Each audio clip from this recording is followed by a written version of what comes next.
مساء الخير، ازيكم يا حبايبي؟ عاملين ايه؟ كل سنه وحضراتكم طيبين. هعمل معاكم الكيكه للشاي باسهل طريقه ومعايا تريكات، يا ريت تتابعوني وتتابعوا معايا خطوه خطوه. انا معايا نص كيلو من الدقيق، نخلته مرتين، وكل ما تدخليه كل ما يبقى معايا الكيكه تطلع معايا هشه يعني تبقى يعني الارتفاع بتاعها يبقى عالي وتبقى معايا هشه. وان شاء الله هقول لكم على مكونات تخلي الكيكه ترفع معايا وما تهبطش معايا في الفرن. انا معايا نص كيلو من الدقيق، معايا كوبايه ونص من السكر، معايا كوبايه حليب دافي، ما ينفعش اجيبه من التلاجة واحطه على الكيكه بتهبط الكيكه. معايا دافي، لو هو في التلاجة وسقعان تتدفى على النار. معايا كوبايه زيت، وضروري يبقى الزيت من النوع كويس عشان ما يطلعش ريحه للكيكه. معايا ربع او 3/4 فنجان سمنه بلدي، ما عندوش سمنه بلدي يبقى زبده. معايا كيك شيف ومعايا فانيليا، معايا معلقه كبيره من الخل ودي مهمه قوي، معايا معلقه كبيره من نشا الذره ودي برده مهمه قوي، معايا ذره ملح، ومعايا برتقال. انا هضرب المكونات دي كلها مع بعض. دقيق مش هيتضرب، انا هحط اول حاجه في الخلاط، هحط معايا اللبن، بعديها هحط الزيت والسمنه البلدي، هحط البيض وارجع احط عليهم السكر واضرب معاهم البرتقانه واحط الفانيليا عشان زفرت البيض. اللي بيحب البيض الكتير في الكيكه يزود البيض، انا ما بحبوش كتير لان انا ما بحبش ريحه البيض في الاكل. هضرب ده كويس قوي، اسيبه 10 دقائق ل 15 دقيقه في الخلاط لغايه ما الخليط يفتح معايا. والخليط بيفتح لما يكون معايا السكر لونه ابيض ما يكونش غامق. بسيبه في الخلاط اكتر من 10 دقائق، ربع ساعه في الخلاط اضربه. يعني ايه، اسيب انا هوريكم القوام بعد ما هعمله، ومش هنزله مره واحده على الدقيق، وهعرفكم خطوه خطوه انا هعمل ايه. حبايبي انا حطيت النص كيلو دقيق هنا، وضربت الحاجه في الخلاط لغايه ما بقت معايا كريمي بالطريقه دي. هضيف معلقه الخل وده مهمه معايا قوي. انا هلف الكيكه معايا بالطريقه دي عشان اخرج منها الهواء.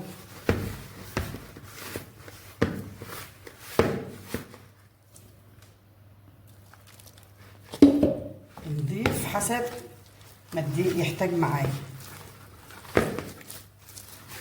انا مش بعجن، انا بفرغ الهواء من العجينه بس. انا هخلصها وهوريكم شكلها في الاخر بعد ما اكون فرغت منها الهواء عامل ازاي. كده يا حبايبي افضل اخرج الهواء منها كده لغايه ما العجينه تنعم معايا. شايفين شكلها عامل ازاي؟ كده العجينه ما شاء الله بدات يظهر فيها فقاقيع اهو.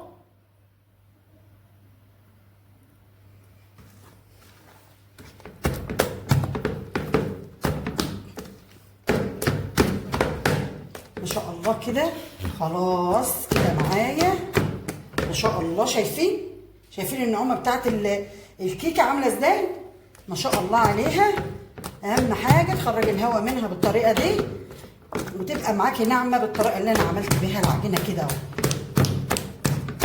دي كده انا هحطها. جبت لي معايا هنا الصينيه، حطيت فيها ماده دهنيه وحرشيت عليها دقيق. هقول لك على تريكه بقى، يعني يمكن ناس كتير ما تقولها لكيش، ان اما تيجي تشوفوا مثلا على النت الناس بيقلبوا الكيكه كده تلاقي تحتها الحمار بتاعها جميل قوي.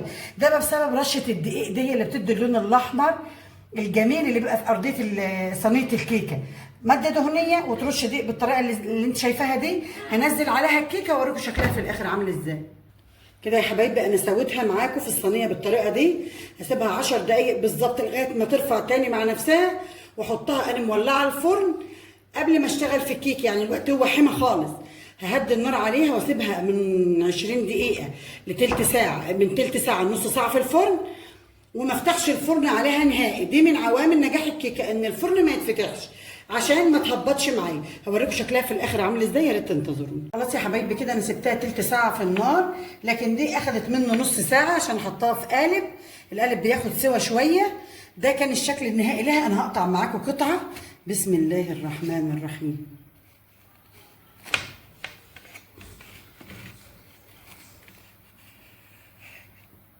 بسم الله الرحمن الرحيم. كده ما شاء الله كيكه هشه وطريه ما شاء الله، يعني دي حاجه يعني مقدمات للمدارس. كل سنه وانتم طيبين. انا عملت كيكه ديت، عندكم الخطوات بتاعها والتركات خطوه خطوه. ما شاء الله ما فيهاش غلطه. شوف مستواها ما نزلش ازاي بسبب ان انا حطيت فيها معلقه الخل. شوفي قد ايه هي هشه من جوه وناشفه من بره وطريه ازاي. ما شاء الله عليها، جميله قوي قوي والطعم اجمل بكتير. دي كمان انا سايباها تبرد بس مش عايزه اقطعها دلوقتي عشان ما تتقطعش معايا ولا تتبهدل. ما شاء الله شكلها زي ما انتم شايفين كده، ما فيش فيها غلطه. وريحه الكيكه ما اقولكوش عامله ازاي. ده كان الشكل النهائي للكيكه بتاعتنا النهارده. اشوفكم في فيديو جديد، وكل سنه وحضراتكم طيبين. حبايبي انا حطيت النص كل دقيق هنا، وضربت الحاجه في الخلاط لغايه ما بقت معايا كريمي بالطريقه دي. هضيف معلقه الخل، وده مهمه معايا قوي. انا هلف الكيكه معايا بالطريقه دي عشان اخرج منها الهواء.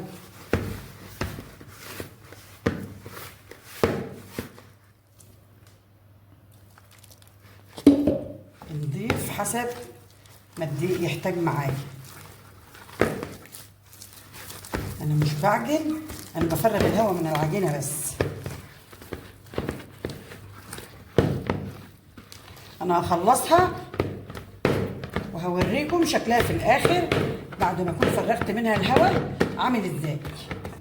كده يا حبايبي افضل اخرج الهواء منها كده لغايه ما العجينه تنعم معايا. شايفين شكلها عامل ازاي كده؟ العجينه ما شاء الله بدات يظهر فيها فقاقيع اهو.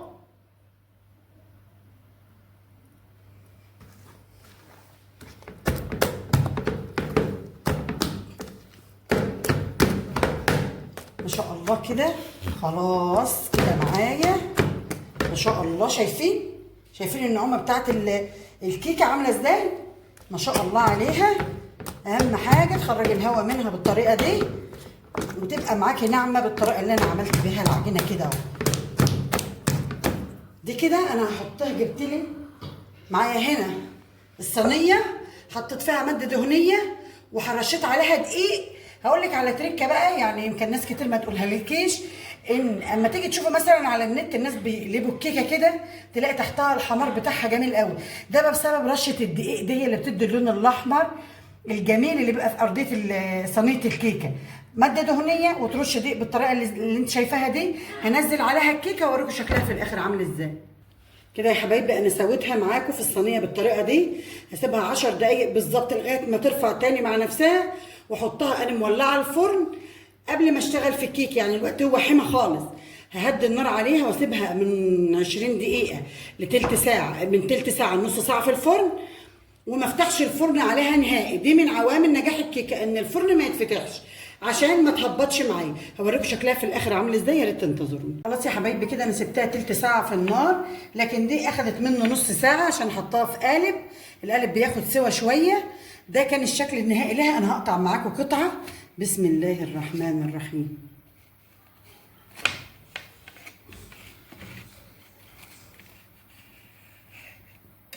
بسم الله الرحمن الرحيم.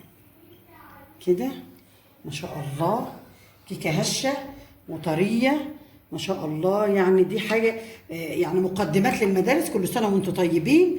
انا عملت كيكه ديت، عندكم الخطوات بتاعها والتركات خطوه خطوه. ما شاء الله ما فيهاش غلطه. شوف مستواها ما نزلش ازاي بسبب ان انا حطيت فيها معلقه الخل. شوفي قد ايه هي هشه من جوه وناشفه من بره وطريه ازاي. ما شاء الله عليها، جميله قوي قوي والطعم اجمل بكتير. دي كمان انا سايباها تبرد بس مش عايزه اقطعها دلوقتي عشان ما تتقطعش معايا ولا تتبهدل. ما شاء الله شكلها زي ما انتم شايفين كده، ما فيش فيها غلطه. وريحه الكيكه ما اقولكوش عامله ازاي. ده كان الشكل النهائي للكيكه بتاعتنا النهارده. اشوفكم في فيديو جديد، وكل سنه وحضراتكم طيبين.